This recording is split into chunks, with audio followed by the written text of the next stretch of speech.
आप लोगों को कभी किसी से प्रेम हुआ है?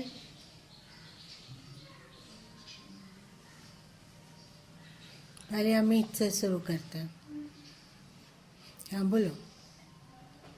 इसके लिए तो पहले प्रेम को समझना होगा ना, कि वस्तुतः अच्छा, में सच में क्या प्रेम ऐसा है। हुआ ना कि बाउल लोग था। बाउल समझते हो किसको कहा जाता है? हाँ, बंगाल में बाउल संप्रदाय का बहुत प्रचार है। तो वे लोग ना अपने आप को गोपिका मान के भगवान की भक्ति करते हैं। तो वे प्रेम का गीत गाते हुए चले जा रहे थे, तो एक पंडित जी मिले रास्ते में। उन लोगों को रोके कि ठहरो ठहरो, किसके प्रेम की गीत गा रहे हो? तो वो लोग चुप हो गया। तो फिर पंडित जी बोले कि प्रेम को क्या तुम लोग समझते भी हो कि प्रेम किसको कहा जाता है? तो बाउल लोग नाचने लगा, अपना कुछ कुछ भाषा में बोल बोल कर नाचने लगा। तो पंडित जी उन लोगों को फिर से पकड़े और कहें चुपचाप खड़ा रहो और सुनो, प्रेम किसको कहा जाता है। उस पर उपदेश देने लगे। बाउल लोग तो परेशान। तो बाउल लोगों में से एक बाउल जो था वो थोड़ा ज़्यादा समझदार था। तो वो बोला, पंडित जी आप रुकिए और मेरी बात सुनिए। तो पंडित जी को बड़ा बुरा लगा। वे बोले, कहाँ मैं ज्ञानी विद्वान शास्त्रज्ञ और तू कहाँ मूर्ख, तू हमें क्या समझाएगा? तो बाउल बोला, सुनिए तो हम भी एक पंडित से ही सुने, मेरी बात सुन तो लीजिए। पंडित जी बोले, बोलो। तो कहा कि एक ब्राह्मण था, वो उसे किसी कारणवश एक जंगल से गुजरना हुआ। तो बढ़ ही रहा था कि एकाएक उसको दहाड़ता हुआ शेर सामने से आता हुआ मिला। तो वो पंडित जी सोचने लग गए कि ये शेर है। शेर शब्द का अर्थ क्या होगा? शेर शब्द की उत्पत्ति किस धातु से हुई है? शेर शब्द संस्कृत में आता है कि नहीं, इसका दिमाग लड़ाने लगा कि पहले यहाँ से भागने से पहले ये तो जान ले कि शेर होता क्या है। तो सोचते रह गया और शेर आया और पंडित जी को चट कर लिया, मार दिया। तो ऐसे ही बाउल बोला कि तुम प्रेम क्या होता है इसको समझने की बात कर रहे हो, लेकिन काल का शेर दहाड़ रहा है जो कभी भी ग्रसित कर सकता है, ग्रस सकता है। तो आप शब्द को समझते रहिए और दिमाग में उसको बैठाते रहिए कि क्या अर्थ हो सकता है वो। और फिर सबके सब बाउल लोग फिर अपना खंजड़ी होता है तो खंजड़ी बजाने लगा और फिर उन लोग नाचने लगा। नाचते नाचते आगे बढ़ गया। आप बताओ तुम कौन सी परिभाषा देना चाहते हो? मतलब जो परिभाषा हम देना नहीं चाह रहे थे, हम ये बोल रहे थे कि उसके लिए तो प्रेम को क्या प्रेम है ये तो पता ही नहीं है। मतलब जिसको अब संसार में जो प्रेम है उसको प्रेम कहते हैं, कि जो कहा जाता है कि ईश्वर या गुरु से प्रेम किया जाता है उसको प्रेम कहा जाता है। अगर संसार में प्रेम होता है तो उसको मोह कहा जाता है। इस प्रेम तो सिर्फ कहा जाता है कि जो ईश्वर से होता है या गुरु से होता है उसको ही प्रेम कह सकते हैं। बाकी जो भी जहाँ भी हम लगाएंगे वो आसक्ति होगी, मोह होगा, या किसी तरह का चिपकाव होगा, देहाध्यास होगा, उसको प्रेम से हम परिभाषित तो कर नहीं सकेंगे। और जब इस प्रेम की बात आती है तो फिर धक्का तीन पात हो जाएगा। सबसे पहले तो समझना होगा कि प्रेम किया किससे जाना चाहिए। जो हमारा हमारा रहेगा उससे प्रेम किया जाना चाहिए। हमारा क्या है? जो हमारे साथ जाता हो अथवा हमारा हमेशा हमारे साथ रहता हो, जो हमारे अंग संग हो। कर्ण और कवच की बात सुने थे, तो कवच को तो कर्ण अपने हृदय से उखाड़े तो उनका फेफड़ा का बहुत सारा स्किन भी कबड़ गया। तो कवच भी दूसरे का था। तो सबसे पहले ये तो समझना होगा ना कि पहले हम हमारा को समझें कि हमारा क्या है।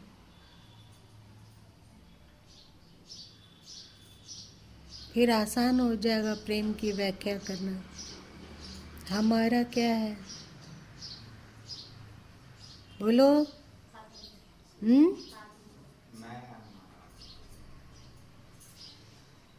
हमारा क्या है? शरीर।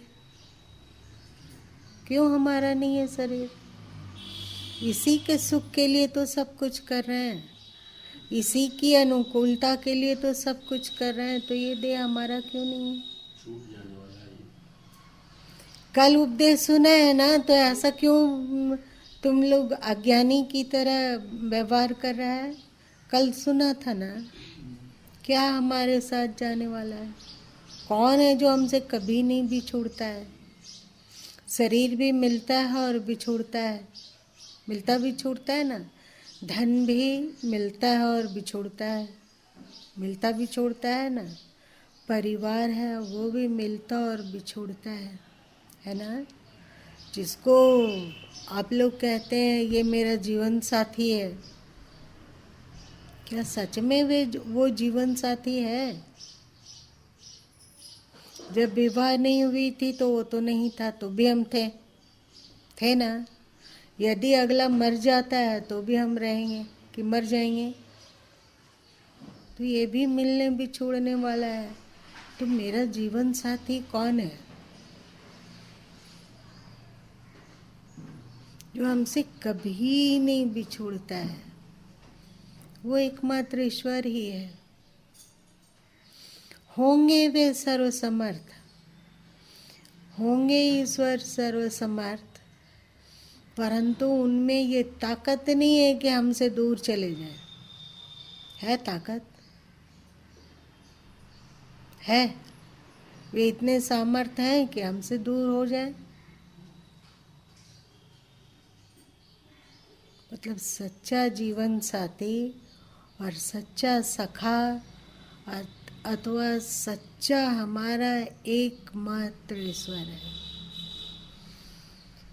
और ईश्वर से प्रेम करना ही असली प्रेम करना है। आज क्या लिखे ज्ञान सूत्र में, वर पढ़ो। ज्ञान सूत्र। परमात्मा अत्यंत दयालु हैं, वे अकारण ही जीवों पर करुणा वृष्टि करते रहते हैं। उनकी शरण में आ जाने पर परम कल्याण हो जाता है। जो भक्त भगवान के नामों का कीर्तन स्मरण करते हुए अपने अंतस को उनकी प्रसन्नता के अनुरूप गुणों से सजा लेता है, उसके हाथ को प्रभु कभी नहीं छोड़ते। वह परमात्मा सगुण भी है और निर्गुण भी, साकार भी है निराकार भी। उनमें अनंत गुण हैं, तथापि उनमें भक्त वत्सलत्व, शरणागत रक्षकत्व, दीन बंधुत्व का गुण भक्तों के अंतस को पुलकित एवं भाव विभोर करने वाला गुण है। उनकी शरण में शांति व आनंद का खजाना है।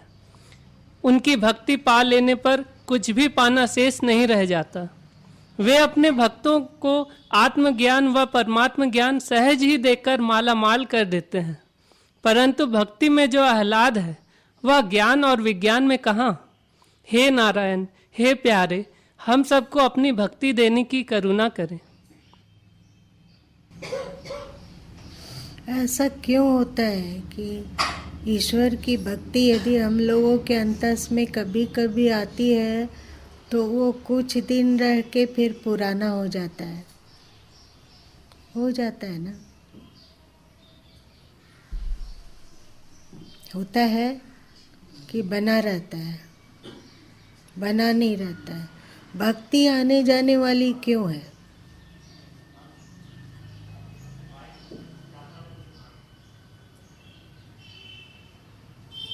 क्या हम लोग ऐसा नहीं गा सकते हैं, जीवन लिख दिया तेरे नाम? ऐसा नहीं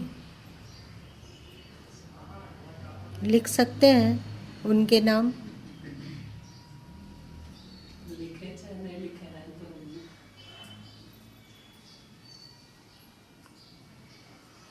उनके रहते हुए भी हम उन इस बात को कहाँ जानते हैं? दुनिया में बहुत सारा चीज़ है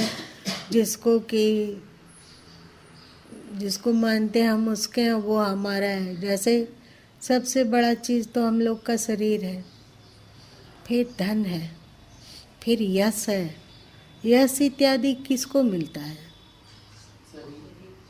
शरीर को मिलता है ना। आप यश किसको मिलता है?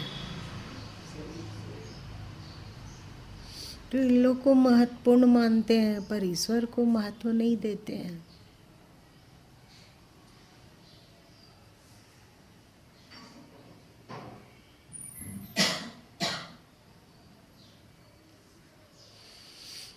हमें लगता है ईश्वर के प्रति प्रेम को सभी जीवन में कभी न कभी अवश्य चखे होंगे।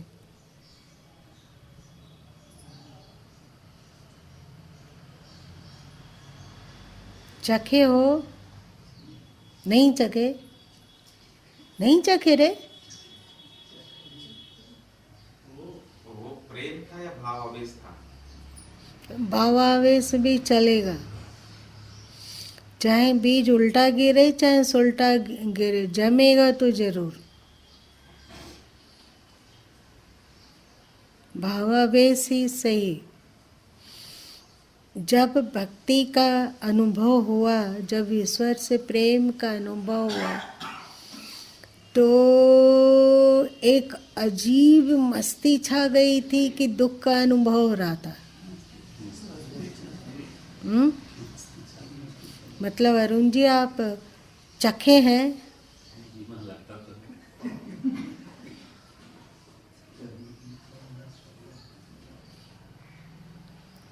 सब कोई चखा है? सब कोई चखा? हाथ उठाओगे?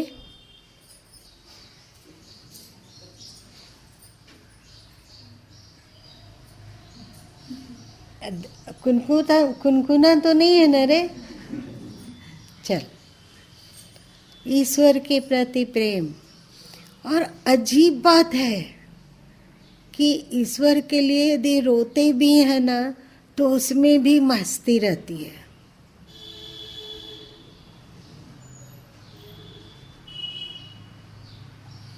और जिस दिन हम लोगों के भीतर संकल्प होगा और समझ विकसित हो जाएगी, कल तुम लोग समझ के बारे में सुने थे ना, तो समझ विकसित हो जाएगी कि एकमात्र प्रेम का आधार ईश्वर ही है। ईश्वर से प्रेम करने और उनके अनुकूल अपने जीवन को गढ़ने के लिए हम लोगों को यह शरीर मिला है। और कुछ भी करना हमारा गौण कर्तव्य है। और जो कर्तव्य पार्थिव कर्तव्य को स्वीकार भी करते हो हम लोग, तो वो ईश्वर के प्रसन्नता के अनुरूप भी होनी चाहिए। होनी चाहिए? नहीं होनी चाहिए? मन में वैसे ही गुणों का विकास होना चाहिए जो ईश्वर को पसंद है। जो भाव ईश्वर से हम लोगों को जोड़ता है वही भाव है, बाकी सब कुभाव है।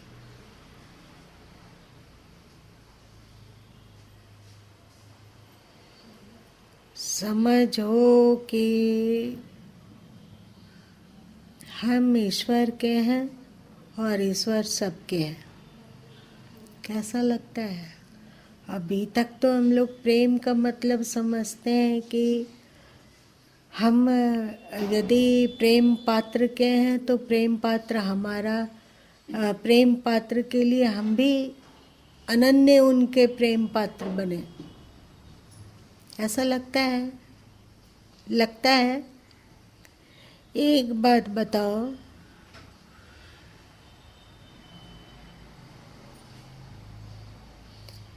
कि भगवान के सामने जब अथवा भगवान के प्रति जब प्रेम की बात आती है तो हम उसका प्रतिदान क्यों चाहते हैं? प्रतिदान चाहते हैं भगवान भी हमें प्रेम करें। हाँ, हमारी शुद्ध ले, हमारे हाथ को पकड़े रहे, हमें हम हर परिस्थिति में वे हमारे साथ हों, ऐसा नहीं लगता है? प्रतिदान चाहते हैं। चाहते हैं ना? तो क्या प्रतिदान आवश्यक पहलू है प्रेम करने के लिए?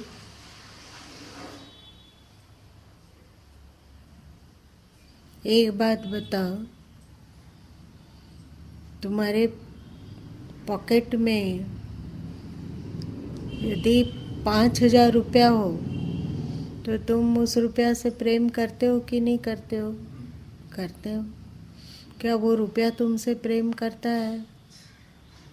परंतु जो ईश्वर से जिस प्रेम की बात गुरु मान रहे हैं, पहले वो सब बात छोड़ो, तो जो बोलते हैं सुनो। नहीं, वो नहीं करता है। नहीं करता है तो भी तुम इस रुपया से प्रेम करते हो?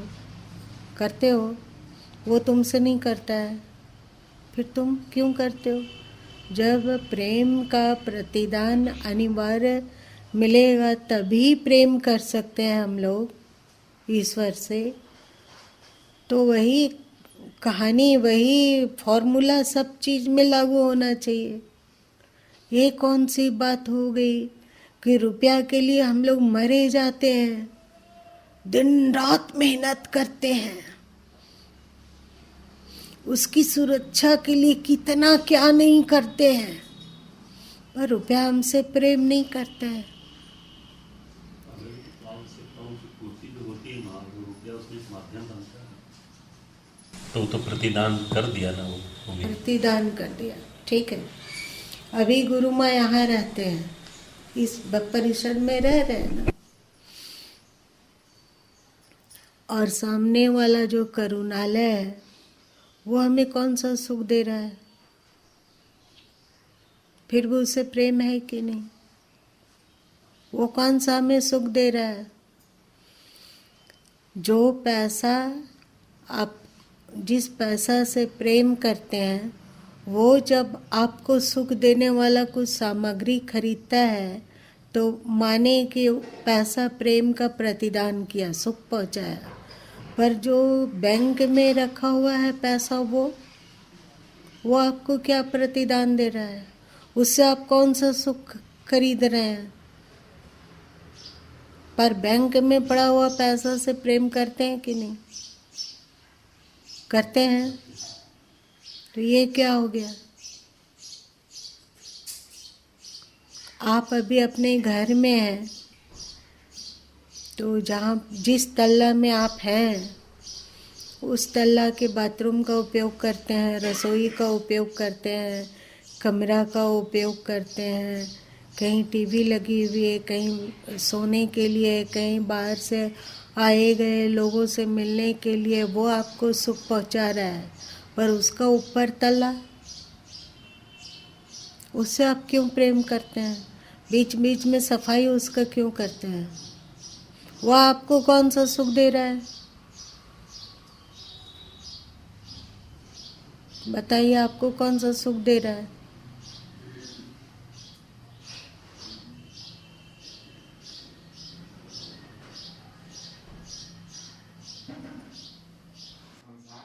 वस्तुओं से जो प्रेम किया जा रहा है उसमें प्रतिदान नहीं है, परंतु जो ईश्वर से प्रेम किया जा रहा है उसमें जो प्रतिदान है वो ये नहीं है कि हमें संसार की वस्तुएं मिले। हम उस प्रतिदान में सिर्फ उनके ही प्रेम को फिर से मांग रहे हैं। हम जो प्रेम कर रहे हैं वो प्रतिदान में फिर तुम्हारे से शर्त को माने, ये जरूरी है कि वो हमारे शर्त को मानेंगे तब हम प्रेम करेंगे, और शर्त नहीं मानेंगे तो प्रेम नहीं करेंगे। क्योंकि भय है कि वो प्रेम खोने का भय है कि हम जो प्रेम कर रहे हैं इसलिए फिर से उनसे ये मांग रहे हैं कि आप मेरे से प्रेम मत कीजिए, लेकिन हम और प्रेम इसी तरह से लगातार करते रहें। ये इसके प्रतिदान, लिए तुम क्या प्रयास कर रहे हो? वही तो भय है कि हमारा प्रयास छूट जाएगा। हम नहीं अभी कर कर रहे पाएंगे। हो।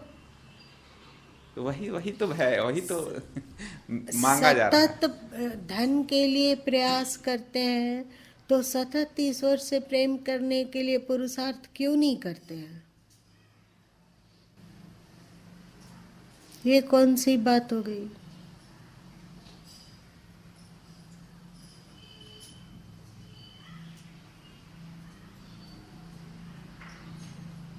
और बहुत सारे लोग ऐसे हैं जो ईश्वर से प्रेम करते हैं, उनकी आंखों में ईश्वर का नाम सुनकर आंखें छलक आती है, कोई भाव विभोर हो जाता है।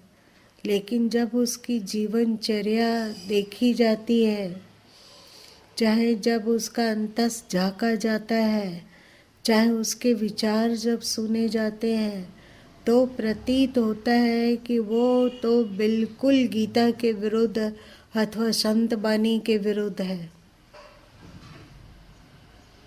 मतलब ईश्वर के भी विरुद्ध है।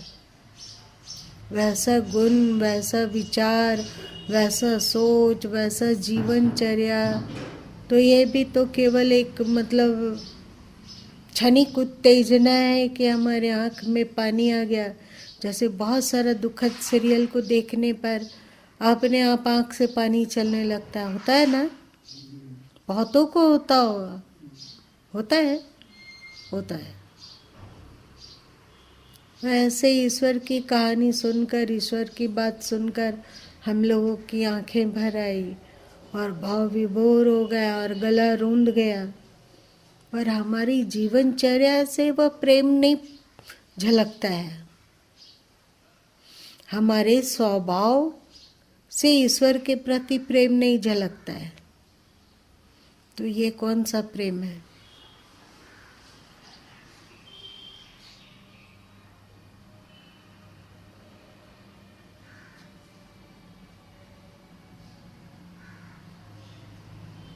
ये कौन सा प्रेम है? बोलो ना। आवेश वाला, परिस्थितिजन, क्या? परिस्थितिजन।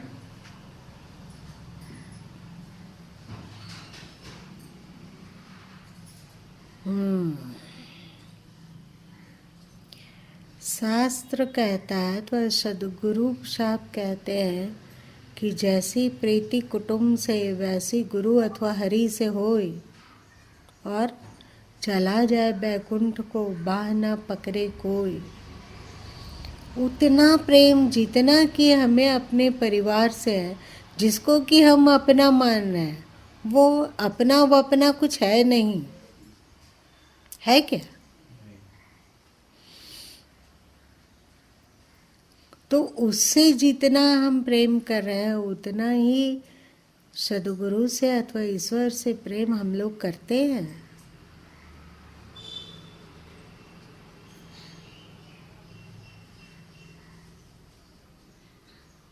बताइए राम जी, नाम ही है राम जी, तो बताइए।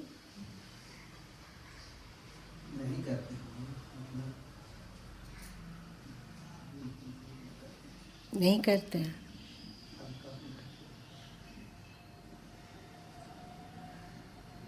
वैसे ही जैसे हम लोग खाना खा लिए, थोड़ा बहुत बच गया, जूठा कुट्टा रहा, तो उसको बाहर ले जाके किनारे रख दिए कि कोई कुत्ता उत्ता के खा लेगा। वैसे ही प्रेम है हम लोग का। जिसको अपना मानते हैं उसमें सारा प्रेम को न्यौछावर करेंगे। जरा मरा बचा कुचा प्रेम रहेगा, तो जरा मरा बचा कुचा समय मिलेगा तो उसे ईश्वर के आगे में उस टुकड़ा को डाल देंगे, खाओ।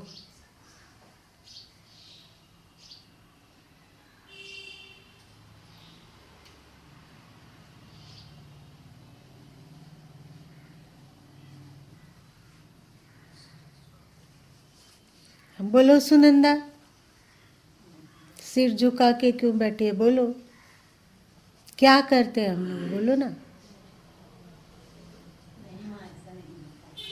कैसा नहीं होता है? जितना परिवार से प्रेम है, उतना ही प्रेम उधर भी है क्या? हाँ है क्या?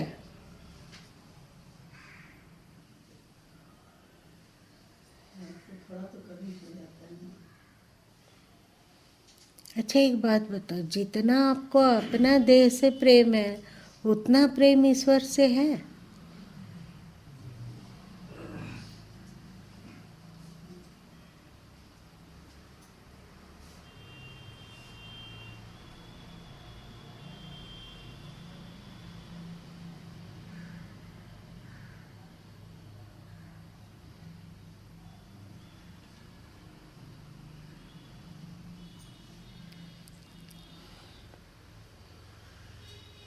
हम लोग कहते हैं कि हम किसी का गुलाम नहीं हैं, कहते हैं ना, कहते हैं, लेकिन हम पैसों का गुलाम हैं, हम बच्चों के गुलाम हैं, हम पति और पत्नी के गुलाम हैं, हम देह के गुलाम हैं, हम इंद्रियों के गुलाम हैं, घर मकान के गुलाम हैं, जमीन जायदाद के गुलाम है, एक ईश्वर के गुलाम नहीं है। ये कौन सी बात हो गई?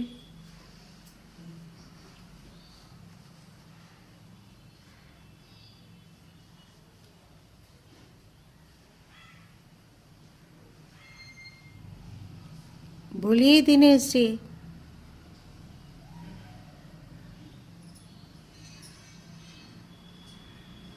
ईश्वर से आदमी में ज़्यादातर हमको लगता है कि प्रेम होता है कि हम लोग अपना इच्छा का पूर्ति करने के लिए प्रेम करते हैं और फिर ईश्वर हम लोग को जो देते हैं वो परिवार में लुटाते हैं।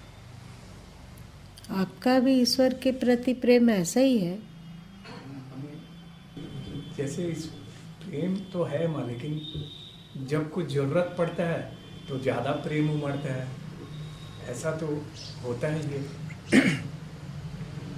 फिर जो ईश्वर के द्वारा जो उपार्जन होता है उसको हम लोग अपना परिवार में जहाँ होता है वहाँ पर इच्छा पूर्ति होता है, उसको हम लोग फिर उसमें दे देते हैं। ज़्यादा तो ऐसे ही होता है। और बहुत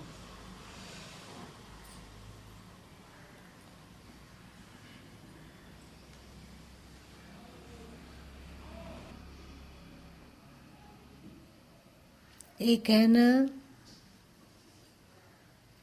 तुझसे प्रेम करूं अनन्य अनन्य प्रेम के अभिलाषी, क्या है?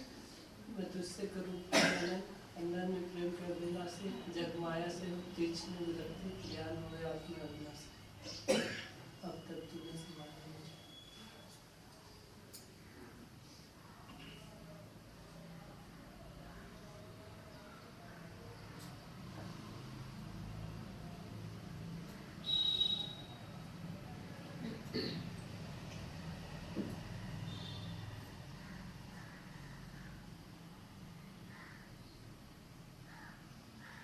अनन्य प्रेम हो सकता है ईश्वर से यदि हम लोगों को ये ज्ञान हो जाए, बोध हो जाए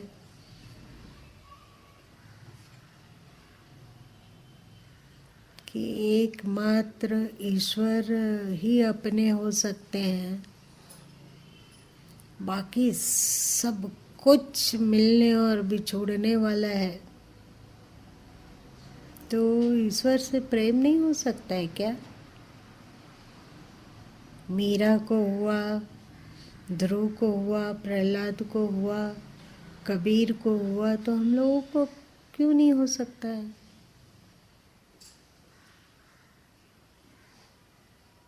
सोचो, यदि ईश्वर से अनन्य प्रेम हो जाए तो ये भौतिक जिम्मेवारियां हम लोग कर पाएंगे या नहीं कर पाएंगे? कर पाएंगे और अच्छा से कर पाएंगे। और उन्हीं की कृति है ये संसार वाले जितने लोग की दृष्टि समझ में आ जाए कि जिसकी भी प्रेम कर रहे हैं वो परमात्मा की ही कृति है, और अभी हम अगर उनसे प्रेम करें तो परमात्मा को ही सुपुर्द हो जाएगा। ये भाव खाली टिक जाए तो हमको लगता है कि संसार से प्रेम करने में बहुत विशेष आपत्ति नहीं है। तो इन्हें भाव ही नहीं टिक पाता है। हम परमात्मा को अलग देख रहे हैं, लगता है उससे हम प्यार करने वाले को एक अलग चीज़ है और उनसे प्यार पाना एक अलग चीज़ है, दोनों को दो जगह देख रहे हैं। लेकिन जब तक ये विचार अगर स्पष्ट हो जाता माँ कि ये विचार अगर जो कि गुरु माँ के प्रवचन में आया है कि अगर परमात्मा को हम देखते हैं अलग मंदिर में, कहीं मस्जिद में, कहीं तीर्थों में, वो अगर हम उसमें देखने लग जाएं जो परमात्मा की कीर्ति हमारा चारों तरफ बिखरा पड़ा है, तो शायद हमको लगता है आसान हो जाता है। परमात्मा से प्रेम करने पर अनन्य प्रेम, अनन्य का अर्थ क्या होता है? किसी अन्य से प्रेम नहीं हो, एकमात्र ईश्वर में प्रेम हो।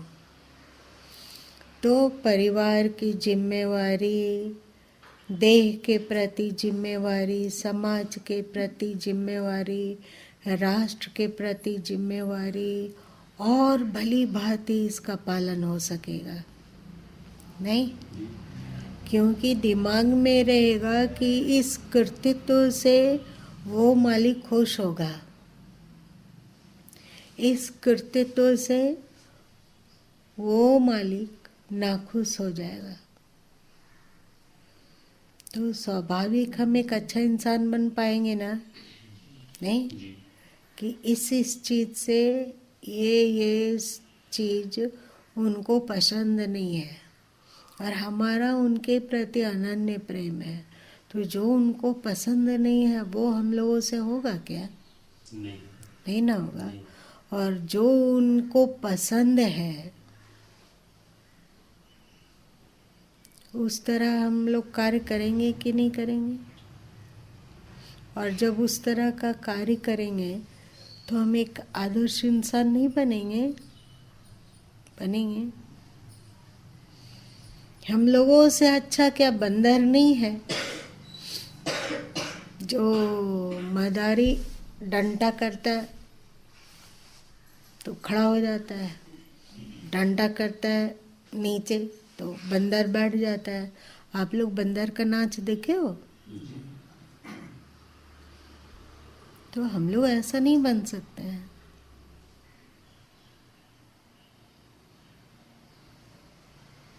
इसके लिए भी तो वहाँ समर्पण चाहिए। तो बंदर समर्पित हो गया मदारी के प्रति। अगर बंदर अकड़ जाए ना तो मार खाना पसंद कर लगा, लेकिन नहीं झुकेगा।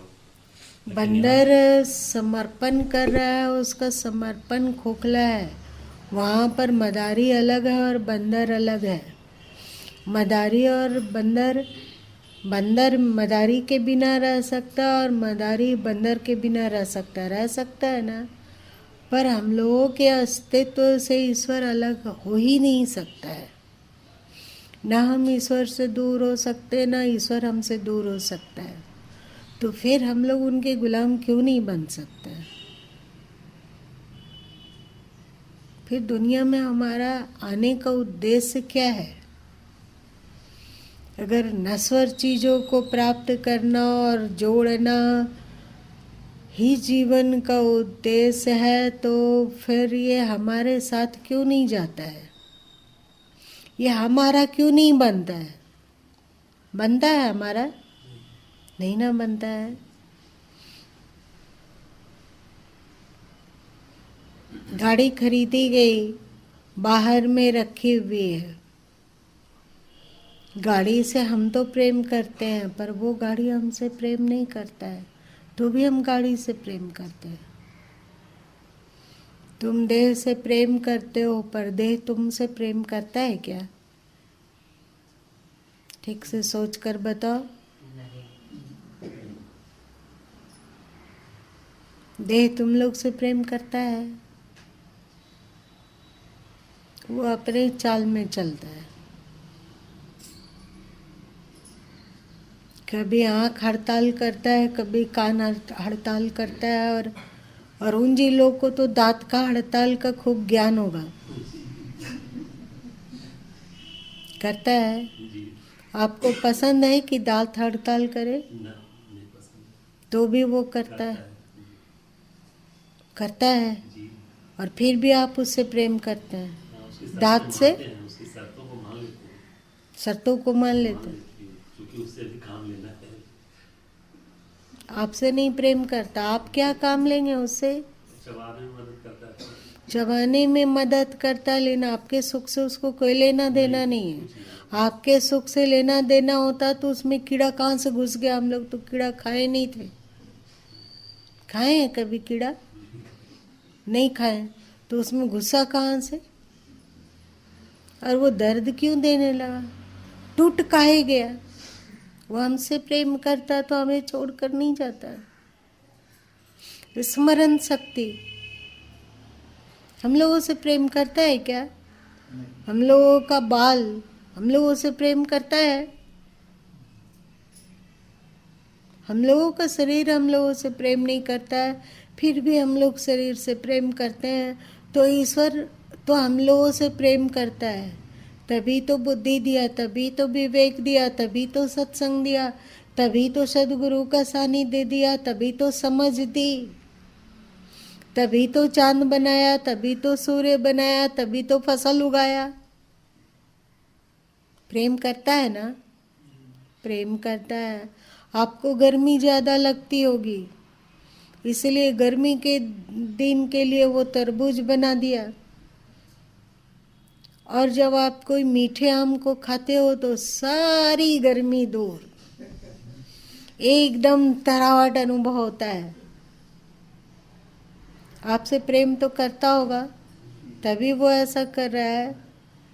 और ये देखो, समुद्र में यदि खारा पानी भरा तो उसके बगल में डब्बा पैक करके पानी लटका दिया। ना वो ज़्यादा गर्म है, ना ज़्यादा ठंडा है। मीठा है कि समुद्र जग का पानी जैसा है? कैसा है? वो तो आपसे प्रेम करता होगा तभी ऐसा किया है। आप लोग जानते हैं, एक बार किस ईस्वी में बहुत भारी अकाल पड़ा था, शायद 1932 में, क्या 66-67 जो भी हो, तो एकदम हाहाकार उत्पन्न हो गया था। लेकिन उस समय एक अजूबा घटना घटी कि बांस में फूल आ गया और उसमें चावल जैसा दाना भर गया, और लोग उस चावल के दाने को निकाले और फिर खा खा के उस अकाल के पीरियड को पास किए, मतलब गुजारे। आपसे वो तो प्रेम करता होगा तभी ऐसा किया।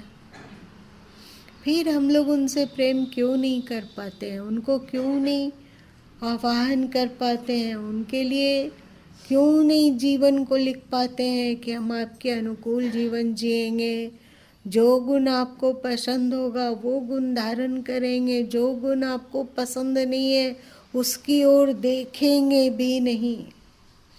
हमें ना गुणों से प्रेम है, ना अवगुणों से प्रेम है। वस्तुतः हमारा प्रेम तुम्हारे प्रति है। तुम इसको पसंद करते हो इसलिए ये गुण है, तुम इसको पसंद नहीं करते हो इसलिए ये अवगुण है। इसलिए हे प्रभु, जिससे तुम्हारी प्रसन्नता हो, जिससे तुम सहमत हो, जो तुम्हें खुशी दे वही गुण हम अपनाएंगे।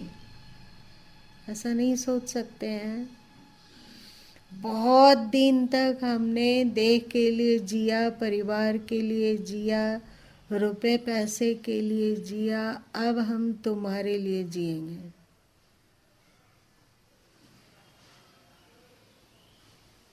ये सब ऊपर ऊपर से निकल जाने लायक बात है, बेकार। बाबा, कभी भी मृत्यु हो सकती है, इस बात को जानो। फिर कहाँ आ जाएंगे, किस दुनिया में खो जाया जाता है। ना कभी मुलाकात, ना कभी कोई चिट्ठी पत्री। कोई चिट्ठी पत्री किस दुनिया में गुम हो जाते हैं पता नहीं। जब तक इस धरती पर है तब तक तो उस क्वालिटी को प्राप्त कर लें जो क्वालिटी तुम्हें प्रसन्नता देती हो।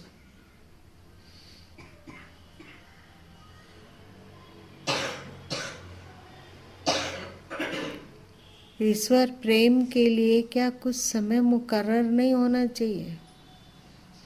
कहते हैं क्या करें, हम अपने बच्चे लोगों को समय नहीं दे पाते हैं। सुबह उठो तो ऑफिस जाने का भागम भाग और थक मर के ऑफिस से आओ तब तक बच्चा सो जाता है, अथवा इतने थके रहते हैं कि बच्चा लोग से बात करने का समय और हिम्मत भी नहीं होती है। क्या करें, बच्चा लोगों को समय नहीं दे पाते हैं। तो क्या कुछ समय ऐसा नहीं होना चाहिए जिसमें केवल ईश्वर और हमारे बीच गुफ्तगू हो? खास करके जब सोने के लिए जाते हैं तो एक बार चारों तरफ से मन समेट कर ईश्वर में जुड़ जाए और उस समय दिल खोल कर मन ही मन, सुनाने का जरूरत नहीं है। ये तो बहुत सारे लोगों की पत्नी लोग डंडा उठा लेगी अथवा पति लोग डंडा उठा लेगा। जब इसलिए मन ही मन बोलो कि हे प्रभु, हे ईश्वर, हम केवल और केवल आपके हैं। न हम मन के हैं, न इच्छाओं के हैं, न बुद्धि के हैं, न शरीर के हैं, न संसार के हैं। हम केवल और केवल तुम्हारे हैं और तुमको समर्पित होते हुए अब हम नींद में जाते हैं। तुम्हारा बनकर हम नींद में जाते हैं। सो जाओ, सुबह उठो, फिर ईश्वर को याद करो और मन ही मन बोलो कि हे प्रभु, हम केवल और केवल तुम्हारे हैं। ऐसी करुणा करो, ऐसी कृपा करो कि हम केवल और केवल तुम्हारे बन करके बची हुई जिंदगी को जी लें। नहीं, ये 2 समय दे सकते हैं। पाठ वगैरह में तो मन भागता है और हम लोग पाठ में बैठे रहते हैं। चलो वो भी अच्छी बात है, पर इस सच्चाई को स्वीकार करते हुए नींद में जाना और इस सच्चाई में जागृत रहते हुए जागना। सबसे पहले गुरु गोविंद को प्रणाम किया और प्रभु से शक्ति मांगा कि हे प्रभु, हे सद्गुरु, हम केवल आपके हैं और आज दिन भर आपका बनकर ही भौतिक सारे कर्तव्यों को कर लें जो कि तुम्हारे प्रसन्नता के अनुरूप हो। इस 2 समय को अपना के देखो। सचमुच मत कहना कि हम संसारी हैं, मत कहना कि हम गृहस्थ हैं। आप लोग हैं क्या? आप लोग गृहस्थ हैं? तो क्या बाप हैं कि पति हैं?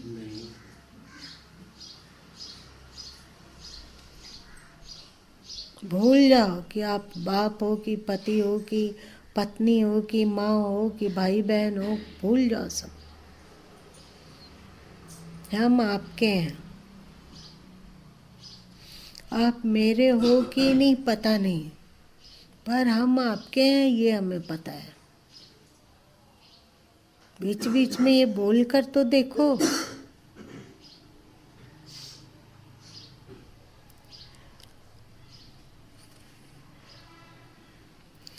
गुरु माँ ने अपने समझ के द्वारा इतना जाना कि यदि ईश्वर के प्रति भक्ति हो और संसार भर का दुख सिर पर टूट पड़े तो भी आनंदित रहा जा सकता है। सचमुच की भक्ति हो तो। और यदि ईश्वर के प्रति भक्ति नहीं है, प्रेम नहीं है, सद्गुरु के प्रति भक्ति नहीं है, प्रेम नहीं है, तो संसार भर का सुख हम पर बरस पड़े तो भी अंतस में शांति और खुशी नहीं रहेगी। समझ के द्वारा इस बात को जाना गया।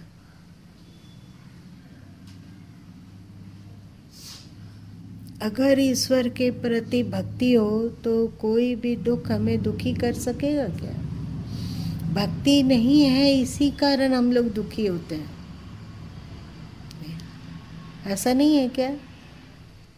ऐसा सबके सब मौन क्यों हो जाते हो? अगर लगता हो कि ये गलत है तो बोलो, टोको, रोको कि ऐसा नहीं है। लेकिन तुम लोग भी समझ से एक बार सोचने का कोशिश करो कि यदि ईश्वर से अनन्य प्रेम है तो संसार का कोई भी दुख हमें दुखी कर पाएगा? अगर सच में अनन्य प्रेम हो तो सब सुख का आधार तो ईश्वर के प्रति प्रेम ही है। तो क्यों नहीं अंतस से ईश्वर से प्रार्थना करें कि प्रभु अपनी भक्ति दे दो।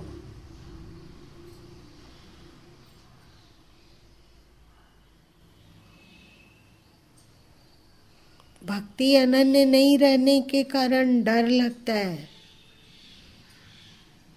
क्योंकि वो यदि सुख सामग्री को छीन लिए तो हमारा क्या होगा? लगता है, डर लगता है ना? नहीं लगता?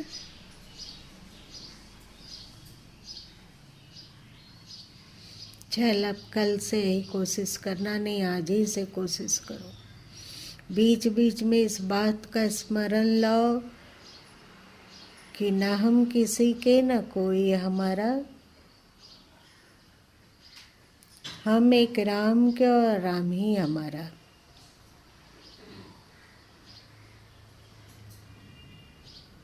एक तुम लोगों का भजन है ना, भक्ति में बहुत आनंद है। और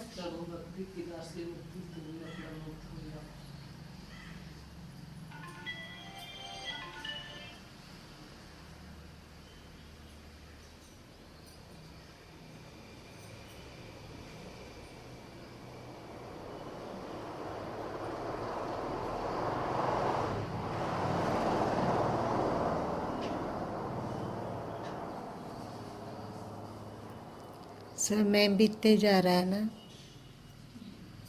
5 मिनट और लें? 5 मिनट। अरुण जी, हे हरि मैं तेरे तुम मेरे।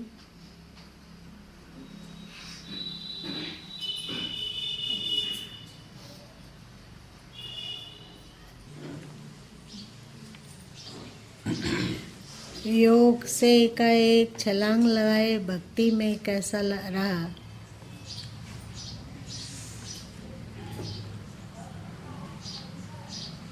अच्छा लगा।